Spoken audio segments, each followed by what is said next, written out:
বন্ধুরা আসসালামু আলাইকুম।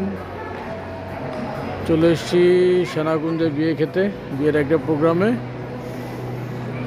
আমার কলিগের 22টির বিয়ে। তো সেনাকুঞ্জে আছি আমরা এখন সবাই। এটা হচ্ছে সেনাকুঞ্জের ভিতরের সাইডটা। আশা করি সবাই ভালো আছেন। শীতের দিনে বিয়ে খেতে খুবই মজা। আর সেনাকুঞ্জের বিয়েগুলো খুবই সুন্দর হয়। এটা আগে আমি এসেছি আমার ওয়াইফ সহকারে।